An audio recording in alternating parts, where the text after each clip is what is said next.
ಆಲಮಟ್ಟಿ ಪ್ರವಾಸಿಗರ ನೆಚ್ಚಿನ ತಾಣವಾದ ಆಲಮಟ್ಟಿಯ ಕೃಷ್ಣಾ ಭಾಗ್ಯ ಜಲ ನಿಗಮದ ವ್ಯಾಪ್ತಿಯಲ್ಲಿರುವ ರಾಕ್ ಉದ್ಯಾನವನದ ರಾಕ್ ಗಾರ್ಡನ್ನಲ್ಲಿ ಸ್ಥಗಿತಗೊಂಡಿದ್ದ ಡೋಣಿ ವಿಹಾರಕ್ಕೆ ಬೋಟಿಂಗ್ಗೆ ಶನಿವಾರ ಜನವರಿ 24, 2026 ಮತ್ತೆ ಚಾಲನೆ ನೀಡಲಾಯಿತು.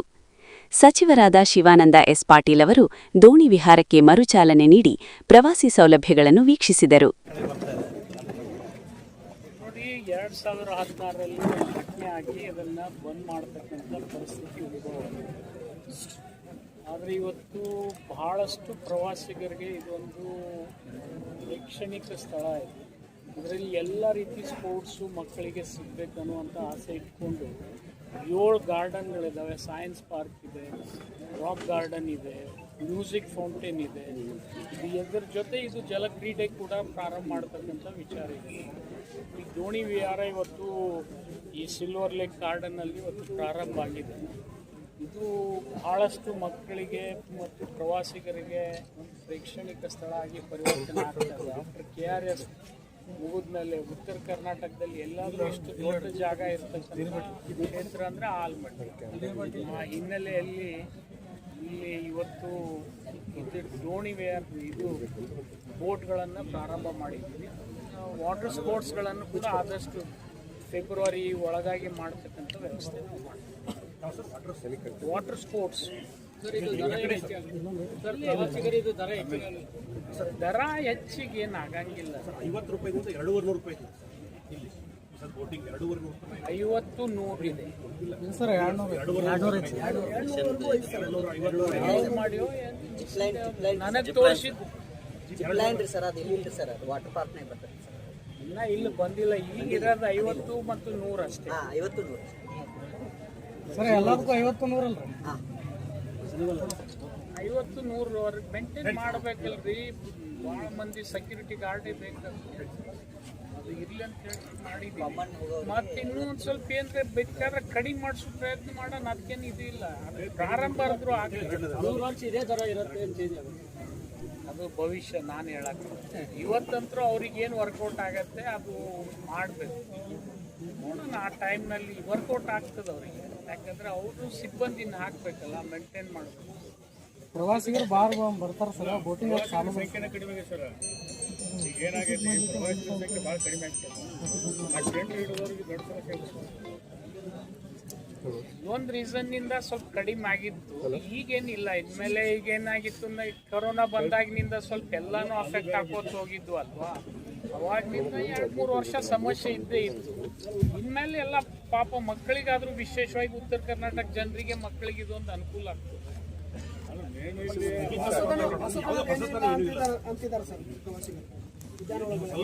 ಶಾಸ್ತ್ರಿ ಸಾಗರದ ಹಿನ್ನೀರಿನಲ್ಲಿ ಸರ್ ಜಲಕ್ರೀಡೆ ಮಾಡಾಕ ಸರ್ಕಾರ ಇಲ್ಲಿವರೆಗೂ ಮಾಡಿಲ್ಲ. ಇಲ್ಲ, ಹೊಸತನ ಅಂದ್ರೆ KRS ಇವತ್ತಿಂದ ಹರಾಜರ ಕಾಲದಿಂದ ಪ್ರಾರಂಭ.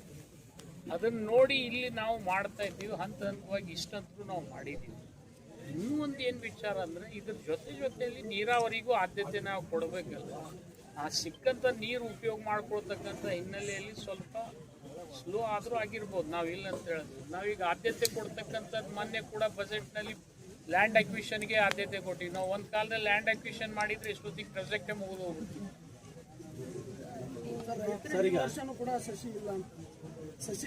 ಕೋಟಿ ವೃಕ್ಷ ಅಭಿಯಾನ ಬಂದ್ ಆಗಿರೋದು ಸರ್ ಜನರಿಗೆ, ರೈತರಿಗೆ ಭಾಳ ತೊಂದರೆ. ಕೋಟಿ ವೃಕ್ಷ ಅಭಿಯಾನ ಮಾಡ್ತಕ್ಕಂಥದ್ರ ಜೊತೆಗೆ ಬೇರೆ ಬೇರೆ ಕಡೆ ಈಗ ನಾನು ನಿನ್ನೆ ನಮ್ಮ ಬಸವನ ಬಾಗೇವಾಡಿಯಲ್ಲಿ ಒಂದು ಊರಿದೆ, ಅಲ್ಲಿ ಸಂಕನಾಳದಲ್ಲಿ ನಾವೇ ಕೊಡ್ತಾ ಇದ್ದೀವಿ. ಮಾಡೋದು ಬೇಡ, ಅಟ್ಲೀಸ್ಟ್ ಇದ್ದಿದ್ದಕ್ಕೆ ಮೇಂಟೆನೆನ್ಸ್ ಸಮರ್ಪಕ. ಈಗ ನೋಡಿ, ಕೋಟಿ ವೃಕ್ಷ ಅಭಿಯಾನಕ್ಕೆ ದುಡ್ಡು ಕೊಡಿಸ್ತಕ್ಕಂಥ ವ್ಯವಸ್ಥೆ ನಾವು ಮಾಡ್ತೀವಿ. ಈಗಾಗಲೇ ಫಾರೆಸ್ಟ್ ಡಿಪಾರ್ಟ್ಮೆಂಟ್ದವ್ರಿಗೆ ಅವರು ಸೋಷಿಯಲ್ ಫಾರೆಸ್ಟ್ದವರು ಮಾಡ್ತಾ ಇದ್ದಾರೆ, ರೆಗ್ಯುಲರ್ ಫಾರೆಸ್ಟ್ದವರು ಮಾಡ್ತಾ ಇದ್ದಾರೆ. ವೃಕ್ಷ ಅಭಿಯಾನಕ್ಕೆ ವಿಶೇಷ ಒತ್ತು ಕೊಡಬೇಕು ಅನ್ನೋದು ನಾನು ಹೋಗ್ತೀನಿ, ಅದನ್ನು ಮಾಡಿಸ್ತೇನೆ. ಸರ್, ಈಗ ವಿಶೇಷ ಅಧಿವೇಶನದ ವೇಳೆ ರಾಜ್ಯಪಾಲರು ಭಾಷಣ ಈಗ ನಾಡಿದ್ದು ಜನವರಿ 26 ಈಗ ರಾಜ್ಯ ಸರ್ಕಾರ ಸಿದ್ಧಪಡಿಸ್ತಕ್ಕಂಥ ಭಾಷಣವನ್ನು ನಾವು ಓದಲ್ಲ, ಕೇಂದ್ರ ಸರ್ಕಾರದ ಟೀಕೆಗಳಿಸಿದ್ರೆ ನಾವು ಓದಲ್ಲ, ಅಥವಾ ನಾನೇ ಒಂದು ಭಾಷಣವನ್ನು ಸಿದ್ಧಪಡಿಸ್ತೀನಿ ಅಂತ ರಾಜ್ಯಪಾಲರು ಹೇಳ್ತಾರೆ. ಮತ್ತೇನು ರಾಜ್ಯಪಾಲರು ವರ್ಸಸ್ ಸರ್ಕಾರ ವರ್ಸಸ್ ಕೇಂದ್ರ ಇದನ್ನು ಮುಂದುವರ್ಸ್ತಾ ಇದೆ, ಏನು ಹೇಳ್ತೀವಿ? ರಾಜ್ಯಪಾಲರು ಎಂದಾದರೂ ಸರ್ಕಾರದ ಭಾಷಣ ಅವ್ರು ಮಾಡಕ್ಕೆ ಬರ್ಕೊಂಡು ಓದಕ್ಕೆ ಬರ್ತದೆ.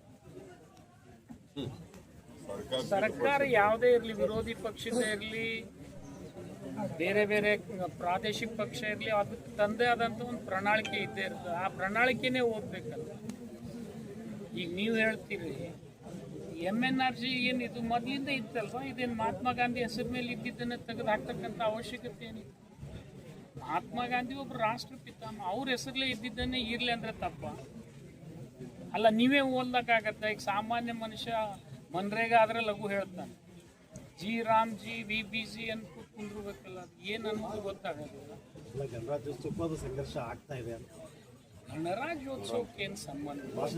ಭಾಷಣ ನಾನು ಓದಲ್ಲ ಅಂತ ಹೇಳ್ತಾರೆ. ಕೇಂದ್ರ ಸರ್ಕಾರದ ಟೀಕೆ ಹೇಳಿದ್ರೆ ನಾನು ಅದನ್ನು ಓದಲ್ಲ ಅಂತ ರಾಜ್ಯಪಾಲ ಹೇಳ್ತಾರೆ. ನೋಡಿ, ಅದು ಆದು ನಿರ್ಣಯ ಆಗ್ತದೆ, ಏನಾಗ್ತದೆ. ಅವ್ರು ಓದಿದ್ರೆ ಒಳ್ಳೆಯದು, ಅದು ಸರ್ಕಾರದ ಉದ್ದೇಶ ಅಷ್ಟೇ. ಈಗ ಎಲ್ಲ ಮತ್ತು ಈಗ ಬೇರೆ ಬೇರೆ ಬೇರೆ ರಾಜ್ಯದೊಳಗೂ ಇದೇ ಮಾಡಿದ್ದಾರೆ. ಈಗ ಅವರು ರಾಜ್ಯಪಾಲರು ಈ ಮಟ್ಟಕ್ಕೆ ಹೋಗ್ಬಾರ್ದಲ್ಲ. ರಾಜ್ಯಪಾಲರು ಏನು ಸಂವಿಧಾನದಲ್ಲಿದೆ ಅದನ್ನೇ ಮುಂದುವರಿಸ್ಬೇಕಲ್ಲ. ಈಗ ರಾಷ್ಟ್ರಪತಿಗಳಾಗಲಿ ಲೋಕಸಭಾದಲ್ಲಿ ಯಾರು ಓದ್ತಾರೆ ಮತ್ತು ಅವರೇ ಓದ್ಬೇಕಲ್ಲ. ಮತ್ತು ಅದನ್ನು ಆ ಸರ್ಕಾರ ಏನು ಬರೆದಿರ್ತದೆ ಅಲ್ಲಿ ಅದನ್ನು ಓದ್ತಾರೆ, ಈಗ ನಾವೇನು ಬರೆದಿರ್ತೀವಿ ಅದನ್ನು ಓದ್ತಾರೆ ಅಷ್ಟೇ. ಇದನ್ನು ಪಕ್ಷಕ್ಕೆ ಹೋಲಿಸ್ಕೊಳ್ಬಾರ್ದು. ಭಾಷಣಗಳು ಸರ್ಕಾರವನ್ನು ಟೀಕೆ ಮಾಡುವ ಯಾವ ಟೀಕೆ ಮಾಡಿಲ್ಲ ರೀ. ನೋಡ್ರಿ, ಯಾವ ಸರ್ಕಾರನೂ ಯಾರಿಗೂ ಟೀಕೆ ಮಾಡೋದಿಲ್ಲ. ಅವ್ರ ಪ್ರಣಾಳಿಕೆಯನ್ನು ಅವ್ರು ಹೇಳ್ತಾರೆ ಅಷ್ಟೇ. ಬರುವುದು ಪ್ರಶ್ನೆ ಏನಂತ, ಕೇಂದ್ರ ಸರ್ಕಾರವನ್ನು ಟೀಕೆ ಮಾಡಿ ಏನು ಟೀಕೆನೇ ಇಲ್ಲ ಅದರಲ್ಲಿ. ನೀವು ನೋಡಿಲ್ಲ ಕಾಣ್ತದೆ. ನೋಡ್ರಿ, ಅದರಲ್ಲಿ ಟೀಕೆ ಇಲ್ಲ. ಮಹಾತ್ಮ ಮನ್ರೇಗಾ ಏನು ಹೆಸರಿತ್ತು ಅದನ್ನು ಮುಂದುವರಿಸ್ರಿ ಅನ್ನೋದು ಅಷ್ಟೇ ನಮ್ಮ ಅಭಿಪ್ರಾಯ. ಅಷ್ಟರ ಮತ್ತು ಮನ್ರೇಗಾದೊಳಗೆ 190% ಕೇಂದ್ರ ಸರ್ಕಾರ ಮಾಡ್ತಿತ್ತು. ಈಗ ನೀವು 40% ರಾಜ್ಯ ಸರ್ಕಾರಕ್ಕೆ ಹಾಕಂತೀರಿ. ಇದು ಯಾವ ಲೆಕ್ಕ? ವ್ಯಾಪಾರ ಮಾಡೋದಿದ್ರೆ ಮಾಡ್ಬೋದು, ಇದೇನು ವ್ಯಾಪಾರ ಮಾಡ್ತಕ್ಕಂಥದ್ದು? ಪಾಪ ಈಗ ನೋಡಿ, 140 ಕೋಟಿ ಜನರಲ್ಲಿ ಒಂದು 25-30 ಕೋಟಿ ಜನರು ಅನಕ್ಷರಸ್ಥರು. ಅವ್ರ ಅಕ್ಷರೇ ಕಲ್ತಿಲ್ಲ. ಅವ್ರು ಯಾವುದರ SSLCನೂ ಪಾಸ್ ಆಗಿಲ್ಲ, 7th ಪಾಸ್ ಆಗಿಲ್ಲ. ಅವರಿಗೆ ಈ ಉದ್ಯೋಗ ಕೊಡ್ತಕ್ಕಂಥ ಯೋಜನೆ ಬಂದ್ ಮಾಡ್ತಕ್ಕಂಥ ಅವಶ್ಯಕತೆ ಏನಿದೆ? ಅವರು ಎಲ್ಲಾದರೂ ಗುಳೆ ಹೋಗ್ಬಾರ್ದು ಅನ್ನೋ ಒಂದು ಉದ್ದೇಶ ಇಟ್ಕೊಂಡೆ ಈ ಕಾನೂನನ್ನು ನರಸಿಂಹರಾವ್ ಅವರು ತಂದರು, ಮನಮೋಹನ್ ಸಿಂಗ್ ಅವರು ತಂದರು. ಅದನ್ನು ಇಲ್ಲಿ ತನಕ ವಾಜಪೇಯಿ ಅವರು ಮುಂದುವರ್ಸ್ಕೊಂಡು ಹೋಗಿದ್ರು. ಈಗ ಯಾಕೆ ಮೋದಿಯವರೇ ಬಂದ ಮೇಲೆ ಯಾಕೆ ಬಂದ್ ಮಾಡಬೇಕು ಅದನ್ನು? ಈಗ ಹಂಗಾದ್ರೆ ರೈಟ್ ಟು ಎಜುಕೇಷನ್ ಬಂದ್ ಮಾಡಲಿ. ರೈಟ್ ಟು ಎಜುಕೇಷನ್ ಯಾಕೆ ಬಂದ್ ಮಾಡಬಾರ್ದು? ಹಂಗಾದ್ರೆ ರೈಟ್ ಟು ಇದು ಫುಡ್ ಸೆಕ್ಯೂರಿಟಿ ಆ್ಯಕ್ಟ್ನಲ್ಲಿ ಈಗ 5 kg ಅಕ್ಕಿ ಕೊಡ್ತಿದ್ರು ಮನಮೋಹನ್ ಸಿಂಗ್, ಅದನ್ನು ಬಂದ್ ಮಾಡಲಿ ನೋಡೋಣ.